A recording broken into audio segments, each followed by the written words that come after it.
Well, it's hump day. It is Wednesday. And got a little bit of rain going on out here, central Texas. And we could use it. It's been hot so far.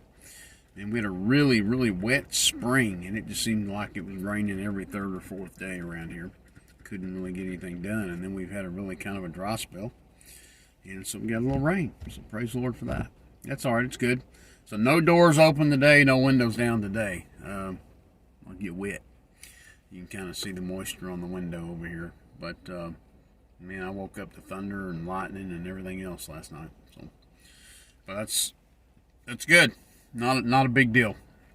Praise the Lord for that. So it is Wednesday. Hope you're having a great day today. And man, I'm not going to take a long time this morning at all.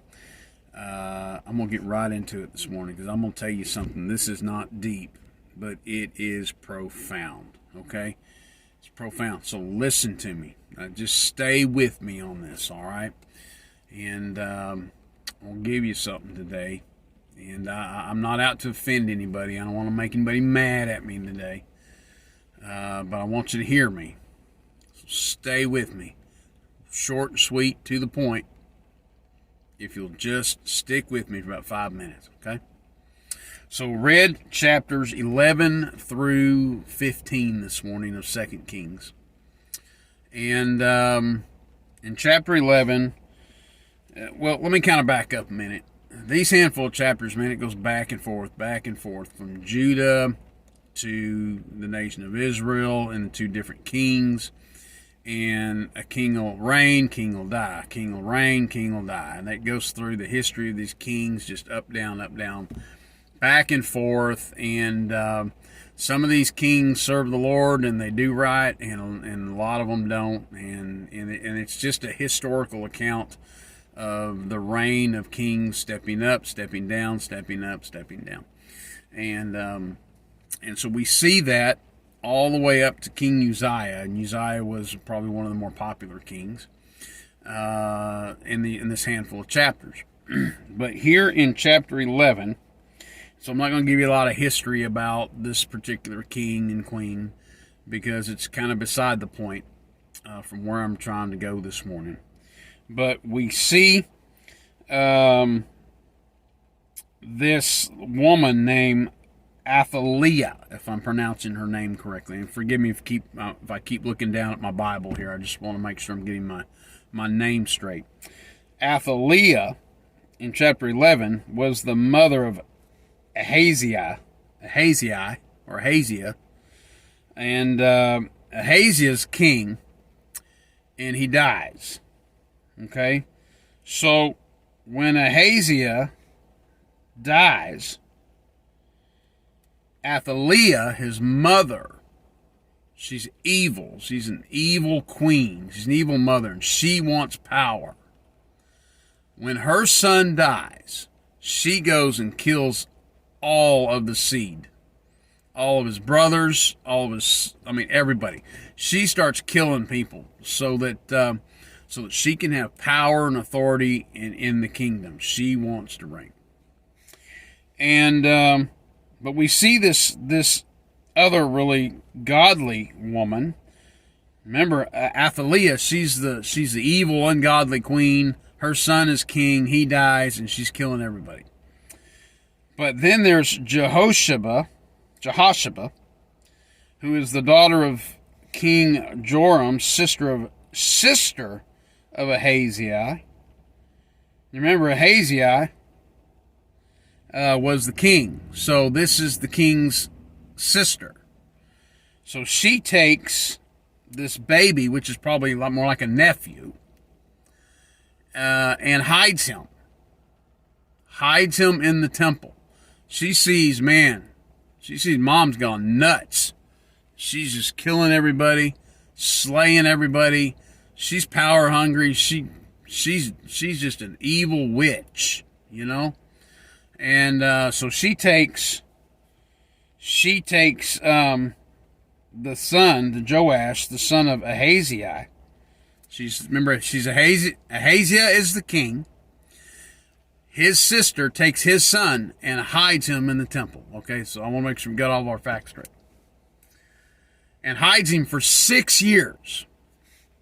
For 6 years, they hide him. And while he's being hid, Jehoiada is the high priest. And Jehoiada protects him and raises this young man to be the next king. For 6 years, they hide him. And then after 6 years pass, they blow the trumpet. They anoint this little guy king. And I tell you, this evil woman, Athaliah, man, she hears the trumpets blowing. She sees that this guy's been anointed, and she realizes, I didn't kill everybody. They've hid somebody, and he is legally king. He's king, and I've lost my power, and I've lost my authority. And so they take Athaliah out, and they kill her. And they just say, okay, you're evil. We're going to take you out. So they take her out of the temple. They take her outside, and they slay her. And now we have Joash becomes the rightful heir to the throne. And I hope I haven't confused you with all these names and people and places. I hope I haven't. You have this power struggle, and you have this party, and you have that party, and everybody's... Then you have a coup, and then you have a takeover, and there's a hostile, and there's killing, and there's murder, and all this stuff. And in chapter 11, in verse 17, Jehoiada, the high priest, who has protected Joash, this little baby king, for 6 years, makes this statement. And I promise you guys, I'm going to be done with this. It says, and Jehoiada made a covenant between the Lord and the king and the people, that they should be the Lord's people. Between the king and the people also. He made a covenant. They should be the Lord's people. Guys, listen to me. Watch. Here's the problem with politics today. Here's what's wrong with America today. It's not Democrat. It's not Republican. It's not independent or libertarian or any other group that you think you are. That's not the problem. It's not the problem.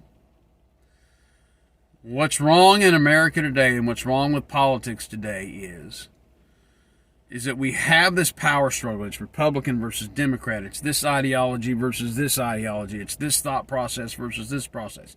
And we just sit here and do this. The problem in America today and the problem with politics today is we have failed to make a vow that we are going to be the Lord's people. It's Republican, it's Democrat, it's independent, call it whatever party you want. If you're not going to lead your people God's way and make a vow that we're going to be the Lord's people, we're no people. We need to be God's people. The problem in America today is we've gotten rid of the book. We've pushed this aside for political power. That's what's wrong in our country today. That's what's wrong in the White House today. It's not Biden, it's not Trump, it's not this party, it's not this, it's not Congress, it's not the House of Representatives. It's all of them collectively have failed to lead this country with a mindset that says we're going to be the Lord's people. That's what's wrong in America today. We need to be the Lord's people. We need to be God's people. We need to get back to being a people of God. Bottom line. I'm Marc Smith, co-pastor, Ambassador Baptist Church, located 2200 Ensign Road, Ennis, Texas. We'd love to see you even tonight. We're having midweek Bible study tonight at 6 p.m. We have Sunday school 10 a.m., Sunday morning worship 11 a.m., and Sunday p.m. service 6 p.m. Love to see you there. Love to meet you. Hey, everybody, have a great day. It's Wednesday. Get through today. Downhill slide. I'm telling you, it's raining. I got to get busy. I got to bounce. Love you guys in Jesus. See you tomorrow morning.